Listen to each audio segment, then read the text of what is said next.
ఆచా coding tutor training ఇచ్చి permanent IT job ఇస్తారు. 9697969788. నమస్తే రచిత గారు. నమస్తే Usha. First of all thank you so much. ఆడపడుచు వీడియో, వదినకు సంబంధించిన వీడియో ఎంతమంది కామెంట్స్ పెట్టారు అంటే యూట్యూబే కాకుండా ఫేస్బుక్లో కూడా మనం చూసుకుంటే వీడియో వైరల్ అయిందని చెప్పుకోవచ్చు. చాలామంది ఈ ప్రాబ్లమ్స్ మేము ఫేస్ చేస్తూ ఉన్నాము, మీ వీడియో చూసిన తరువాత మాకు చాలా హ్యాపీ అనిపించింది, సొల్యూషన్ దొరికింది, మా థాట్స్ మారాయి, మేము కొంత మా ఇంటి వాతావరణాన్ని మార్చుకునే ప్రయత్నం చేస్తున్నాం, థ్యాంక్ యూ సో మచ్ అన్నారు. వీడియో చాలామంది ఆడవాళ్ళకి హెల్ప్ అయిందని చెప్పుకోవచ్చు ma'am. I feeling blessed. Thank you so much. Time తీసుకొని మరి అటువంటి వీడియోస్కి అంటే నేను చేస్తాను అని అడగగానే నో చెప్పకుండా చేశారు మీరు ఆ videos. Thank you so much especially. So కొన్ని కామెంట్స్ చూస్తే ఫైనాన్షియల్ గురించి కూడా చాలామంది ఆడవాళ్ళు అడగడం జరిగింది. కమిట్మెంట్ అనేది ఉండాలి కదా భర్తకి ఫైనాన్షియల్లో. ప్రతిసారి చేయి చాపాలి అంటే కష్టంగా ఉంటుంటుంది. దీనిపైన కూడా ఒక వీడియో చేయండి మేడం. అంటే మీ ఎక్స్పీరియన్స్లో కొన్ని కేసెస్ చూసుంటుంటారు కదా, మేము లోపల పెట్టుకొని ఒక ట్రామా కింద అయిపోతుంది, దానివల్ల చాలా మేము కోల్పోతున్నాం, అడ్జస్ట్ అవ్వాల్సి వస్తూ ఉంటుంది. మీ ఎక్స్పీరియన్స్ త్రూ ఏదైనా చెప్పగలరా అని అడిగారు. వండర్ఫుల్ ఎక్స్పీరియన్స్ చెప్తాం. నేను కాలేజ్ డేస్ అప్పటి నుంచి అమ్మ నాన్న వాళ్ళు ఎట్లా ఉంటుంది మనకు అడగకముందే నేను ఎప్పుడు చెప్తుంటాను, అమ్మాయికి పెళ్ళి కాకముందు ప్రిన్సెస్, పెళ్ళిన తర్వాత రాణి, క్వీన్ అనేది ఒక పదాలు అవి. సో ప్రిన్సెస్ అని అంటే ఎట్లా అంటే చాలా ఇంత హై లెవెల్ అని చెప్పను, కానీ ఉన్న దాంట్లో అడగక ముందుకే నాకు ఒకటి అడిగితే రెండు అడిగితే మూడు అన్నట్టు, అలా ఉన్న దాంట్లో సంతృప్తిగా నాన్నను ఒక రింగ్ అడిగితే ఒక చైన్ కొనియటం. అంటే మా అమ్మ ఇంట్లో ఉంటే నేను నాన్న వెళ్ళి అలా అలవకగా ఒక చైన్ కొనుక్కొని వచ్చేది. అంటే నేను 10th పాస్ అయినా 7 అలా నాన్న చైన్ అంటే it was such a beautiful bond. అంటే నేను అడగాల్సిన అవసరం లేదు. అలా నిజంగా కూడా నేనైతే బ్లెస్డ్. మా అమ్మ నాన్న నేను వాళ్ళ కడుపులో పుట్టినందుకు నేను ఎప్పుడు బ్లెస్డ్గా ఫీల్ అవుతాను. సో ఆ చిన్నవే కానీ వాటితో తృప్తి పొందేవాళ్ళం. కట్ చేస్తే నాకు అడగక ముందుకు వచ్చాయి కదా, పెళ్ళైన తర్వాత ఒక స్ట్రెస్ ఉండేది. అంటే నేను ఇప్పుడు అడగాల అంటే అప్పటికి నేను 19 yearsకే మ్యారేజ్ అయింది. So I was not working. ఇమ్మీడియట్గా నా కిడ్స్, 2 ట్విన్స్ అమ్మాయిలు. అడగద్దు, డబ్బులు అడగాలి, ఇది ముందు నుంచి ఉన్నట్టుంది మనకి లోపల స్ట్రాంగ్ ఉమెన్ అనేది. ఆ ఒక్క నేచర్ కోసము I started doing something the other business లాగా చిన్నగా ఏదో ఒకటి చిన్న వాటికి అడగాల్సి రావడం ఉన్నంత దౌర్భాగ్యం ఆడదానికి ఇంకోటి లేదు. అది చాలా వివరించుకుందాము. ఎంత సెన్సిటివ్ టాపిక్, ఎంత హర్ట్ఫుల్ ఉంటుంది అనేది చాలామంది లేడీస్ కనెక్ట్ అవుతారు. నేను నా సర్కిల్లో కూడా 50 ఏళ్ళు 40 ఏళ్ళు వదిలేసి 60 ఏళ్ళు వచ్చిన వాళ్ళు కూడా చేతులు ఒక్క పైసా ఉంచడు, రూపాయి కూడా అడుక్కోవాలి అనే నేను రిలేషన్స్ను విన్నాను. So coming to the point, బేసికల్గా financial commitment towards a wife అనే మాట్లాడుకుందాం. ఒక ఆడదానికి ఒక భర్త ఇచ్చే భరోసా ఏంటి ఫినాన్షియల్లీ? బికాజ్ ఇద్దరు కలిసి నిలబెడితేనే ఆ జీవితం వెళ్తుంది. బడ్జెటింగ్ కానీ, ఎక్స్పెన్సెస్ ఎట్లా ప్లాన్ చేసుకోవాలని కానీ, వాళ్ళకు ఉన్న దాంట్లో ఎట్లా సరిదిద్దుకోవాలని కానీ ఇద్దరు కలిసి ఇంటికి చెయ్యటం అనేది వేరు. It is a must. Wife should play more important role. ఎందుకు అంటే భర్త ఇచ్చిన పైసల్ని కూడా దాచి సేవ్ చేసి మళ్ళీ భర్తకు అవసరం ఉన్నప్పుడు ఇచ్చిన వాళ్ళు ఎంతమందో ఉంటారు ఉషా. అంటే పోపిత్తుల డబ్బాల్లో చీరల కింద దాచుకుని మళ్ళీ కష్టం వచ్చినప్పుడు ఇచ్చేవాళ్ళు కూడా ఉండుంటారు. సో అలాంటివి పక్కన పెడితే కొంతమంది మనకి మీరు అన్నట్టు కమెంట్స్, కొంతమంది డిస్కషన్లు, కొంతమంది నేను పరిచయంగా నాకు మాట్లాడిన వాళ్ళల్లో డబ్బులు అంటే చేతికి ఒక నయా పైసా ఇవ్వరంట. పైగా లెక్కలకి ఇప్పుడు గ్రాసరీకో లేకపోతే ఇంటికో 10-15 వేలు ఇచ్చారనుకో, 20 వేలు ఇచ్చారనుకో, ఇంకా దేనికో అడిగారనుకో, అవి ఉన్నాయి కదా. అదేదో సినిమాలో ఉంటుంది, అదేది అంటే అదే ఇది అంటాడు చూడు, అలా ఉంటుంది. ఏంటి అంటే అది ఇదే. ఇవాళ రేపు పెరిగిన ఖర్చులేంటి, ఇంటికి వచ్చిపోయే వాళ్ళేంటి, పిల్లలు గబుక్కుని ఏదో ఒకటి అడుగుతారు, పిల్లల్ని ఎక్కడికో తీసుకెళ్లాల్సి వస్తుంది. దానికి ప్రతి ఒక్కటి నీకు లెక్క చెప్పాలా? నీకు పని మనిషికి భార్యకి ఉన్న తేడా ఏంటి? అసలు నువ్వు ఆ క్వశ్చన్ ఒక ఇండివిజువల్ అంటే నీకంటే ఒక 2-3 ఏళ్ళ చిన్ననో అలా ఉండేవాళ్ళు లైక్ నీ ఫ్యామిలీ కోసమే కష్టపడాలి అంటే ఆమెకి స్వతహాగా ఖర్చు పెట్టుకునే అంత ఫ్రీడము హక్కు లేకపోవడం అనేది దౌర్భాగ్యం.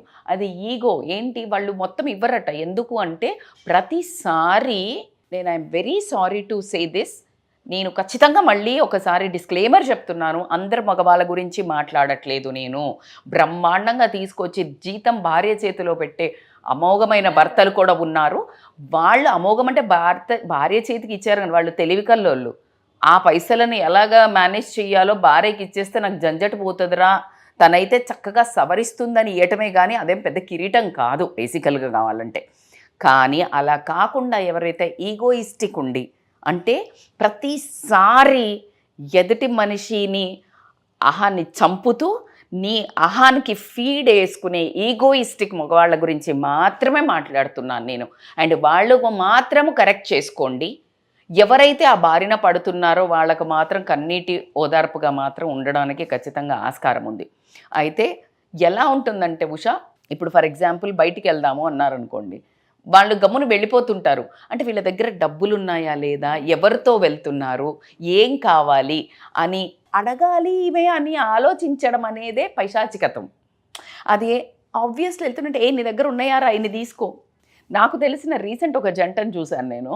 అంటే నేను ఈ మధ్య మరి నేను పేర్లు చెప్పేస్తుంటే మా చుట్టాల్లో జరిగేవి కానీ నా చుట్టుపక్కల జరిగే అన్నీ నాకు వచ్చేస్తాయి. నేను రియల్గా మాట్లాడతాను కాబట్టి వచ్చేస్తాయి. But I will take this. Wife కొత్తగా పెళ్ళయింది ఇద్దరికి. ఆ అబ్బాయి ఎవరైతే ఉన్నాడో అసలు నిజంగా అసలు అలాంటి మగపిల్లలకి నేనైతే సెల్యూట్ చేస్తున్నాను. భార్య మమ్మీ వాళ్ళ ఇంట్లో ఉంటే అవసరం పడుతుందని జీపే లేకపోతే వేరే నెంబర్ ఉన్న జీపే ఫోన్ కోడ్ ఇచ్చేసి ఒక కార్డులో డబ్బులు ఇచ్చేసి వాడుకో అంటే మీ అమ్మను కూడా అడక్కు. ఏం కావాలా? ప్రపంచంలో ఇలాంటి భర్త దొరకటం ఇంపార్టెంటా, కోట్లు లేకపోతే మహేష్ బాబు లాగా అందగాళ్ళు కావటం ఇంపార్టెంటా? గుణం ఇంపార్టెంట్. అంటే భార్యని ఇక్కడ నించోబెట్టుకున్నారు. ఎగ్జాక్ట్లీ. అప్పుడు భర్త ఆటోమేటిక్గా ఎలివేటెడే. అప్పుడు నీ అహం అక్కడ ఉంటుంది. భార్యను సెల్ఫ్ రెస్పెక్ట్ కాపాడిన వాళ్ళ ఈగో అది ఎక్కడో యాటిట్యూడ్ ఉన్నట్టు. అవునా కాదా? నువ్వు ఎక్కడో ఏంటి పిచ్చుకు మీద బ్రహ్మాస్త్రం లాగా నువ్వు ఆ భార్య ముందు నువ్వు అడిగిపించుకోవాలి. నీకు ప్రతిసారి మొన్నే ఇచ్చాగా. వేరే వర్గం ఉంటుంది పైశాచికంగా ఖర్చు పెడుతూ ఇంట్లో సామాన్లకి అయ్యి లేకుండా ఊరికే భర్త సంపాదనకు మించి ఖర్చు పెట్టే వాళ్ళ గురించి నేను మాట్లాడట్లేదు. వాళ్ళని ప్యాంపర్ చేయమని నేను చెప్పట్లేదు. ఎవరైతే చాలా మంచిగా వాళ్ళ ఇల్లు సర్దుకుంటూ మంచిగా నార్మల్ లైఫ్లో జీవించే వాళ్ళని కూడా పైసా కూడా చేతిలో పెట్టకుండా, అంటే నేనున్నాగా ఇప్పుడు ఎక్కడైనా టూర్ వెళ్తారు, ఏమండి ఇది కొనుక్కోవాలి, ఏమండి యాపిల్ కొనుక్కోవాలి అంటే ఆయనే వచ్చి బిల్ ఇవ్వాలి. ఆ పక్కన ఇంకో లేడీ ఉంటుంది, ఆవిడే తీసుకడుతుంటుంది. ఈమె పరిస్థితి ఏంటి ఆ ఫీలింగ్ ఏంటి? అది ఇప్పుడు నేను చెప్పినా ఎవరు చెప్పినా అది అర్థం కాని ఫీలింగ్. ఎవరికి వాళ్ళు అనుభవించిన వాళ్లకు వచ్చే పెయిన్ మాత్రమే వాళ్ళ కన్నీళ్ళల్లో వాళ్ళకి ఇప్పుడు ఈ వీడియో చూస్తుంటే ఒకవేళ వాళ్ళ అండర్గో అవుతుంటే వాళ్ళ కన్నీళ్ళు మాత్రం రావడం ఖచ్చితంగా జరుగుతుంది. ఎందుకంటే ప్రతి ఒక్కసారి ₹1 అడగాలి ఒక మనిషిని అన్నప్పుడు ఆడవాళ్ళకి అంత ఈజీ కాదండి. అనుకుంటాం కానీ మనము ప్రతిసారి అడగాలి అంటే అవమానం కింద ఫీల్ అవుతారు. అది భర్త అయినా సరే. ఇక నీకు తల్లిదండ్రి దగ్గర నుంచి పెళ్ళయ్యాక చూడండి, మీరు పెళ్ళైనాక కొన్ని రోజులకే తల్లిదండ్రిని పోయి డబ్బులు అడుగుతారా? నాన్నవాడు కట్టుకొని వచ్చాడు, నన్ను ఏల్తాడు, నేను ఏమనుకుంటే అది చెయ్యొచ్చు అని పెళ్లి చేసుకుంటుంది. ఇక్కడికి రాగానే హాస్టల్ వార్డెన్ మాదిరి నీకు ప్రతిదీ అకౌంట్ చెప్పి ప్రతి దగ్గరికి వెళ్ళేటప్పుడు అకౌంట్లు చెప్పి దానికంటే మా అమ్మ నాన్నదే బెటరు అనిపించే పరిస్థితి మాత్రం తీసుకొస్తున్నారు. ఫోన్ చేసి వాళ్ళ అమ్మకి పెళ్ళైన అమ్మాయి ఫోన్ చేసి, అమ్మ నువ్వేమన్నావమ్మా, మోసం చేసావు నన్ను అంటుంది. ఏంటి అంటే కొంచెం మోడర్న్ డ్రెస్లు వేసుకోనా అంటే పెళ్ళయ్యాక, రాత్రి ఫ్రెండ్స్ తోటి బయటికి వెళ్ళనా స్లీప్ ఓవర్ అంటే మీ ఆయన పెళ్ళయ్యాక మిమ్మల్ని అడుగు, లేకపోతే ఏది అడిగినా మీ ఆయన వచ్చాక కొనుక్కో, టూర్లకు వెళ్ళాలా మీ ఆయన, పెళ్ళయి వచ్చాక అన్నిటికీ ఇప్పుడు ఎందుకు ఇప్పుడు వద్దు ఇది అంటున్నారు. ఇదేంటమ్మా నువ్వు ఇది చెప్పి అందుకే పెళ్లి చేసుకున్నాను ఇవన్నీ చెయ్యొచ్చని, కానీ ఇది ఇంకా డేంజరస్గా ఉంది ఈ సిచ్యుయేషన్ అని చెప్పడం జరుగుతుంది. జోక్స్ అపార్ట్, ఇది నిజమా కాదా? కానీ వాస్తవంగా అందరూ ఉన్నారని చెప్పను, భయంకరమైన అమ్మాయిలు కూడా ఉన్నారు, అంటే ఫ్రీడమ్గా తిరిగే వాళ్ళు ఉన్నారు. నేను మాట్లాడేది ఎస్పెషల్లీ ది సర్టెన్ ఫోకస్డ్ ఈ పాయింటర్స్ మీదనే మాట్లాడుతున్నాను. మీరు ఖచ్చితంగా వైఫ్ని రెస్పెక్ట్ చెయ్యండి. మీరు ఎప్పుడైతే ఆవిడ చేతిలో డబ్బులు 4 పెడతారో ఆవిడకి మీరు చూపించే రెస్పెక్ట్, అక్కడ డబ్బు కాదు, అక్కడ ఏంటి డబ్బు కాదు, రెస్పెక్ట్ అని చెప్తున్నా. ప్రేమ తగ్గొచ్చు, రెస్పెక్ట్ ఎప్పుడైతే ఇస్తారో ఆ బంధంలో ఏదైతే స్ట్రాంగ్నెస్ బిల్డ్ అవుతుంటుందో అది మరింత బలపడడం జరుగుతుంది. డబ్బుతో ముడిపడేది రిలేషన్ కాదు అనుకోవడం అవివేకము. నేను చెప్పేది ఏంటి, అవసరాలకు, ప్రతి అవసరానికి అనవసరంగా ప్రతిసారి నీ కాళ్ళ దగ్గర చేరి ప్రతి ఒక్క రూపాయి అడగాలన్నప్పుడు ఆమె మానసిక క్షోభ ఏదైతే పడుతుందో అది మిమ్మల్ని రెస్పెక్ట్ చెయ్యనియదు. ఏంటి నువ్వు కడిగేది, ఏంటి ప్రతిసారి అడగల. ఒక ఎగ్జాంపుల్ చెప్తాను. ఇప్పుడు ఆమె పోతుంది, ఊరికి వెళ్తుంది, బ్యాగ్స్ అన్ని సర్దు, ఏమండి నేను వెళ్ళేసి వస్తా, ఏమండి నేను వెళ్ళేసి వస్తా అంటే అర్థం ఏంటి, ఆవిడ వర్కింగ్ అయ్యి ఉండొచ్చు. ఇంకొక ఎగ్జాంపుల్ చెప్పనా మీకు, జాబ్ చేసిన లేడీ దగ్గర నుంచి కూడా డబ్బులు తీసుకుని ఆమెకి ఏం కావాలో ఇచ్చేవాళ్ళు ఉన్నారు తెలుసా మీకు. అది ఇంకో రకం. నిజంగా చెప్తున్నా, టచ్ వుడ్, నేను అది అంటే మా ఇంట్లో అట్లా ఎక్స్పీరియన్స్ అవ్వలేదు. ఎందుకంటే we are very good at financial management కానీ ఇన్వెస్ట్మెంట్ కానీ లేకపోతే ఏదైనా బాగా చేస్తాం కాబట్టి ఆ డిస్టర్బెన్స్ ఎప్పుడు లేక నేను చూశాను ఒకళ్ళని, వీళ్ళ జీతం కంటే లేడీ జీతం ఎక్కువ వస్తే పడ్డ రోజే ట్రాన్స్ఫర్ కొట్టేసుకొని ఈవిడికే డబ్బులు ఇస్తారు. అసలు నేనైతే షాక్. ఎందుకంటే she is more independent, matured, active, strong women. డబ్బులు మాత్రం అడగాలంట. ఇది ఎక్కడ అంటే నేను రెచ్చగొట్టడానికి మాట్లాడలేదు, ఎందుకు అని అడుగుతున్నా. నేను అడుగుతున్నా, నువ్వు ఎందుకు ఇవ్వాలి? Dominating nature. ఇద్దరిది ఒక దగ్గర పెట్టండి, ఇద్దరు ఖర్చు పెట్టుకోండి. ఎవరి దగ్గర ఒక్కర్లేదు, ఇద్దరు ఒక లాకర్లో పెట్టుకోండి. Everybody use according to your own comforts. కానీ నువ్వు పెట్టేసుకొని ఈమె అడగాలి అనే ధ్యాస మళ్ళీ పురుషాహంకారానికి ఒక ఎగ్జాంపులా కాదా? సో అలాంటి వాళ్ళు ఖచ్చితంగా హస్బెండ్స్కి అయితే ఒక చిన్న రిక్వెస్ట్, మీరు ఏదో నేను చాలా కమాండ్ చేస్తున్నాను, చాలా నడిపిస్తున్నాను, నా భార్యను ఫుల్ కంట్రోల్లో పెట్టుకున్నాను అనుకుంటున్నారేమో. కానీ ఇన్నర్ వాయిస్ ఆమెది కానీ లేకపోతే ఆమె బాధపడేది మాత్రం మీకు అది మంచిది కాదు. ఆ బంధంలో ఒక బ్యూటీ, ఒక అందం, ఆనందం, రెస్పెక్ట్ ఏమీ ఉండవు. కాబట్టికే ఇమ్మీడియట్గా మార్చి ఖచ్చితంగా ఇద్దరూ రాయండి. ఒక దగ్గర మనీ పెట్టినప్పుడు ఇద్దరూ రాయండి what you are using for, nothing wrong, both are same. లేదు ఆలోచించి ఖర్చు పెట్టే వాళ్ళు అయితే ఇంక అడగాల్సిన అవసరం అయితే లేదు కదా ఉషా. యాక్చువల్గా నేను ఒక సిచ్యుయేషన్, ఒక ఇన్సిడెంటే చూశాను, తెలిసిన వాళ్ళదే. మీరు అన్నట్టుగానే కొన్ని పేర్లు మనం పబ్లిక్లో చెప్పకూడదు కాబట్టి నేను చెప్పట్లేదు. వాళ్ళ పిల్లలు, ఒక బాబుకి 7 years, పాప పెద్దది 10 years. నేను వెళ్ళాను వాళ్ళతో పాటు బయటికి. క్రయాన్స్ అడుగుతూ ఉన్నారు. తను క్రయాన్స్ కొనడానికి ఆలోచిస్తుంది. ఎందుకక్క అడుగుతున్నారు కదా, ఇప్పించవచ్చు కదా అంటే తను నాకు చెప్పడానికి ఇబ్బంది పడుతుంది. అదేంటి ఈవిడ క్రయాన్స్ కొనడానికి ఇంత ఆలోచిస్తుంది ఏంటి అనుకొని నేను కామయ్యాను. నేను బిల్ కడతానులే తీసేసుకో అంటే నో అని చెప్తుంది. ఏమైంది చెప్పండి అక్క అంటే తనకి ఇంకా ఏడుపు వచ్చేస్తుంది. నేను అడిగాను ఏమైంది అక్క అంటే, అన్న ఊర్లో లేరు, 1 week అయింది వెళ్ళి, నాకు వెళ్తూ 2000 ఇచ్చారు, ఈ 2000 ఈ వీక్ అంతా నేను వాడాలి, ఇప్పుడు క్రయాన్స్ తీసుకుంటే కష్టం, మళ్ళీ మిల్క్కి వాటికి ఇబ్బంది అవుతుంది.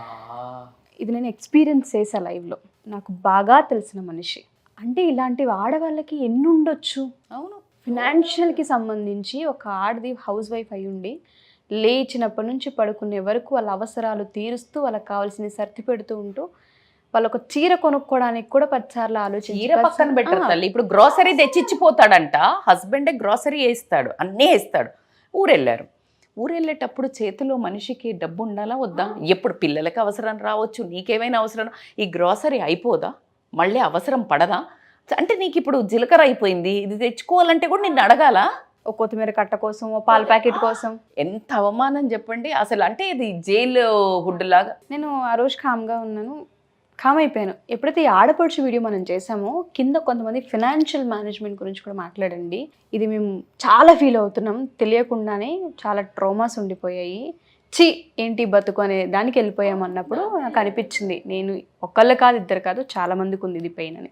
అందుకే నేను మిమ్మల్ని అడగదలుచుకున్నాను. అట్లీస్ట్ భర్తలు ఎవరైతే ఉంటుంటారో లెక్కలు పెట్టాలి, కానీ అన్నిటినీ లెక్కలోకి తీసుకోకూడదు. భార్యకంటూ ఒక రకమైన ఆ హుందా, తను డబ్బు ఇచ్చినప్పుడు ఆవిడ ఇలా వెళ్ళిపోతుంది, ఆవిడ కాన్ఫిడెన్స్ లెవెల్ పెరుగుతాయి.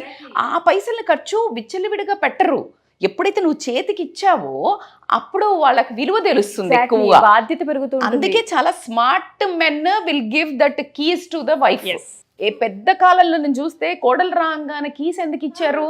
ఆడదానికి ఫైనాన్షియల్ మేనేజ్మెంట్ తెలిసినంత మగవాళ్ళకి తెలీదు అని అవ్వచ్చు, లేకపోతే వాళ్లకు బాధ్యత అది సంపాదించుకు రావటము, దాన్ని సరిగా ఇంటికి చక్కబెట్టడం అనేది ఆడదానికి లక్షణము. ఆ గుణము ఫిజియలాజికల్గా కల్చర్ వైజ్ మనకు ఉంది అనే ఉద్దేశంతో ఇవ్వడం జరిగింది. దానికి భిన్నంగా నీ అహంకారంతో నువ్వు ఇలా చేయటం వల్ల రిలేషన్, మీరు అన్నట్టు ఆవిడ మానసిక క్షోభ అయితే ఇంకా ఎవరం చెప్పలేము. సో ఇప్పుడైనా ఈ వీడియో చూసిన లేడీస్ అయితే జెంట్స్కి పంపించుకోండి. మీరు అలాంటివి ఏమైనా ఫేస్ చేస్తూ ఉంటే గనక, జెంట్స్ గనక చూసినట్టయితే మీ మార్పు ఖచ్చితంగా మీరు ఈజీగా చేసేస్తారు. మీకు తెలియకుండా చేసి ఉంటారు, అలా కావాలని చేసి ఉండరు. సో అలా మీ ఆవిడ గనక బాధపడితే గనక వెంటనే పాకెట్ మనీ పెంచేసేయండి. చాలామంది ఆడవాళ్ళకి ఇది అవసరం, వాళ్ళు చెప్పలేరు కొన్ని నోరు తెరిచి. అట్లీస్ట్ ఇటువంటి వీడియోస్ హెల్ప్ అవుతాయని ఆశిద్దాం. ఆడోళ్ళ వాళ్ళ వాయిస్ ఓవరే మేము. థ్యాంక్ యూ అండి, thank you so much. Thank you so much. Suman టీవీలో మీ పర్సనల్ అండ్ బిజినెస్ ప్రమోషన్స్ కోసం కింది నెంబర్కి కాంటాక్ట్ చేయండి.